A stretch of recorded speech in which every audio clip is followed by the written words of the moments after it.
Well, hello, ladies and gentlemen. Today we are checking out how do Europe and the United States compare. What are we comparing? I'm not really sure. Hopefully we're going to find out. I'm assuming economies, way of life, but Europe isn't a country, so I'm not too sure. Piqued my interest though. This one is coming from General Knowledge YouTube channel. So if you guys are interested in them, I'll have a link down in the description. Without further ado, let's just get straight into this one. Europe. One continent, 44 countries, according to the UN, and 746 million people. The United States are part of North America, only one country with 329 million people, less than half of Europe. The United States are often compared to the European Union or Europe as a whole a lot of times. So in this video, I thought it would be interesting to take a look at a few indicators and check how it is that they in fact compare. We've already covered a few of the basics, amount of countries and population, but what about size? The United States have an area of around 9.8 million square kilometers, while Europe has a size of around 10.5 million. Although this can vary depending on which limits you attribute to the continent. So now that we've covered all of those basics, let's jump into a few specific indicators and find out how the two compare. First, comparing the latitude. It's very interesting to see the overlay of the European cities on top of the US territory and vice versa. For instance, as stupid as it may sound, I had no idea Reykjavik was as further north as northern Canada. The same applies to Oslo. It makes sense that Portuguese and Spanish cities are on the same level as California, at least climate-wise, but it's weird, for instance, that Ankara is at the same level as Delaware. For some reason, I always... Hold on, I gotta pause this and just look for a quick second. So San Francisco, about the same as Madrid, or does that say Faro? He's right, the resolution is a little low on this image. I would be, let's see here, similar landscape to Athens, at least not same landscape. I would imagine that we're a lot more wet and damp than Athens is, but yeah.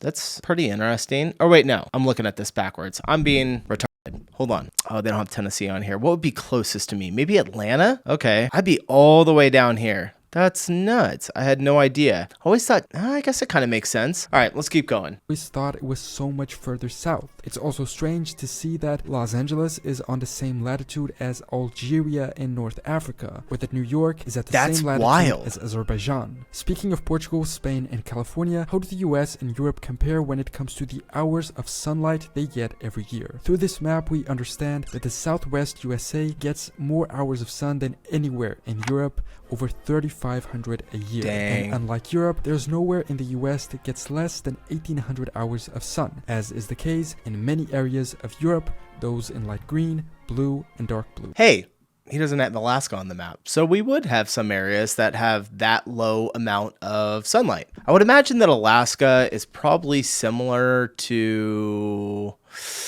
I don't know, maybe Iceland? Odd, at least to me who isn't an expert on this matter, how the amount of hours of sun isn't directly related to the latitude of the region. I always assume that the closer to the equator you are, the more hours of sun you get, but we can see on this map that this isn't the case at all, even though we can tell that usually southern areas get more sun. If you know which other factors determine hours of sun, let me know in the comments. Another interesting topic is human development. The United States and Europe are arguably two of the most developed areas of the world. This map compares the Human Development Index of each US state and each European country. In case you don't know, the HDI is calculated as the geometric mean of life expectancy, education, and gross national income per capita. Assuming that those indicators are representative of the quality of life of people, it seeks to measure precisely that. In the United States, there's only one state that doesn't make it into the top 3 HDI categories. Mississippi. When we look at Europe, only a handful of countries are in the top ranking: Iceland, Norway, Sweden, Ireland, Denmark, Germany, Netherlands, and Switzerland. And when you look at Eastern Europe, these levels go significantly down, with many countries in the lowest category, such as Ukraine, Turkey, Serbia, Bosnia-Herzegovina, Albania, and North Macedonia. In Western Europe, Portugal is the only country who isn't in the top 3 levels of HDI. A somewhat subjective comparison of these two areas is also depicted in this other map. This is based in a 2014 Pew Research Center poll. It's almost 10 years old, so the data might be somewhat outdated and no longer valid. Always keep that in mind for these types of videos where data and maps are presented. The data might not be 100% right and it might be outdated. But in this one, people were asked if they are absolutely certain of God's existence. And the comparison of the results between the US and Europe is astonishing. The majority of US states have over 50% of people being certain of God's existence, some even surpassing 70%. Those in dark blue. Yep. Only Vermont, Maine, and Massachusetts have results under 50%, while most of Europe is much less certain in their belief of God. Most of the I had no idea that only 10 to 30% of a lot of these countries in Europe have belief in God. But it's kind of funny. I wish that's kind of a loaded question though, right? Like belief in God. Usually people kind of assume that means being religious. So you can have belief in God, but also not be religious. I wonder how they ask that question. Because I'm here in the blue where it's 70 to 80%. I live in what's called Bible country, like the Bible Belt. And I'm not religious personally. So, but I have belief in God. It's interesting. I wonder how they ask that question. Yeah, let's keep continent going. is in yellow, with only 10 to 29% being certain of their belief. Portugal, Poland, Slovakia,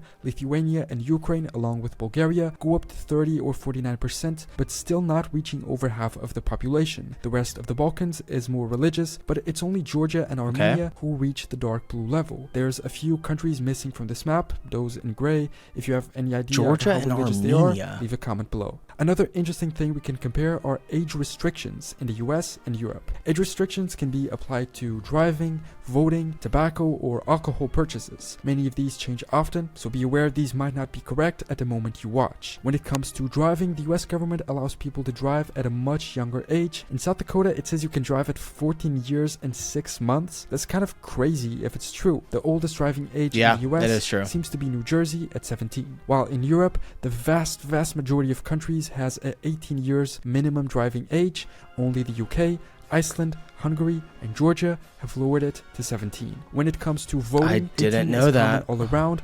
Only in Europe are there two countries that differ, Austria at 16 and Greece at 17. Although I'm not sure if these limits are the same for all types of elections. Tobacco purchase is technically only allowed over My personal... I don't really care about like voting age, but I will say when I was 18 years old, I was an idiot. Okay. I feel like most young men at 18 really aren't fully developed yet to be voting, but then again, it is what it is. You know, I'm not out there like protesting over it. 21 in all of the US, while in Europe you can buy it at 18. Alcohol purchasing is also forbidden for people under 21 all across. You can Hold on, buy I gotta it go at back. 18. Alcohol technically only allowed Tobacco over 20. purchase. Oh yeah. So when I grew up, it was actually you could buy tobacco at 18, but then they changed it. Now it's 21. It's 18 still in most of Europe except for one country. 1 in all of the US, while in Europe you can buy it at 18. Alcohol purchasing is also forbidden for people under 21 all across the United States, with the limit ages varying a lot across Europe, but none being higher than 18 or 20. Although again, this Nobody also follows that varies rule. depending on the type of alcohol. For instance, in Portugal, I think you can buy beer or wine as long as you're over 18, but other drinks do have a 20-year age limit, I think. When it comes to comparison between military, for instance, it's a difficult comparison to make. According to Wikipedia, the US Army has a personnel of around 1 million, counting active troops, reserves, and National Guard. And according to this 2018 article from Business Insider, the top 5 strongest militaries in Europe, all of these maps exclude Russia, are France with 390,000, the UK 280, Italy 267, Germany 200, and Spain 175. Together, these alone would surpass the US Army, although you'd still need to take into account the material advantage of the US. Ships, intelligence, tanks, planes, investment, and in these the US has a considerable advantage, as we can see from this graph, depicting the investment comparisons. But thankfully, most of Europe and the US are allied through NATO, so a comparison isn't needed, because in the event of a conflict, it is very likely they would be on the same side. And what about an economic comparison? The United States and the European Union are the two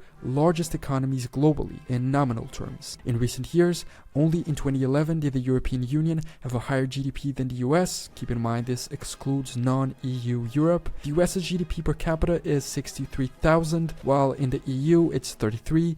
But keep in mind, both of these are on average. There are EU countries and US states with higher and lower values. Also, as we can see from these maps, the US's GDP is mostly carried by California, Texas, Florida, and New York, while Europe's is mostly carried by France, Germany, the UK, Spain, and Italy. Pretty sure I've heard a stat that the GDP in California, if you were to make California a country, it's in like the top 10, maybe the top 5 or something like that. I don't know. Let me see if I'm gonna Google that really quick. If California were a country, it would be the 4th largest economy in the world. That is bonkers. That's so crazy. Just one state. Our biggest state with the most people, but still. Comes to currency comparison, as I make this video, 1 euro equals $1.07. The euro's value has been higher, and recently its value has decreased a little, approaching parity with the dollar. As we can see from this graph, there was only a short period in the early 2000s when the euro was worth less than the dollar. And there was a point where it was almost worth 50% more. Recently, things have stabilized and they're almost worth the same, but with Croatia joining the European currency next year, it might go up again. Also keep in mind, not all of Europe and not even all of the EU use the euro as their currency. Another interesting point to compare is the percentage of young people aged 18 to 34 that still live I'm in their really curious home, about this. meaning in most cases they do not yet have the financial stability to live on their own. Both of these maps have data from 2015, but from the most recent information I could find about this, the numbers haven't changed a lot. In Europe, Nordic countries have very low values. They're also the highest income areas, so it makes sense people can more easily afford to live on their own. 4%? But it might also have to do with the cultural element. In Southern Europe, the amount of young people still living at home is tremendous. 44% in Portugal, 37% in Spain, and 46% in Italy, for instance, while Greece, Bulgaria, and Slovakia are all above 50%. In the US, values are equally as high, with the difference being that there are no states at all below 10%. The lowest value is 14 in North Dakota, and the highest being in New Jersey with 46, although none surpass 50%. See, okay, so this is from 2015. I feel like this was way lower, like 30 years ago, 40 years ago. I would imagine we were probably pretty comparable to most European countries like 30, 40 years ago. Everything's so expensive. Most young people can't go move out on their own. I moved out at 19, but it's really rare for young people. This says 34. I would still be in this age group. That's crazy. These high values are living on my own for like 15 with the fact years. That salaries do not pay 18 enough, years. and the cost of living is way too high, both due to rising prices, inflation, and also other factors. So that is how the United States and Europe compare in a number of indicators and interesting aspects. Yeah, really interesting. All right, hopefully you guys enjoyed the video. I'm gonna head out. I gotta go make some dinner. So appreciate you watching. I'll see you in the next one. Peace.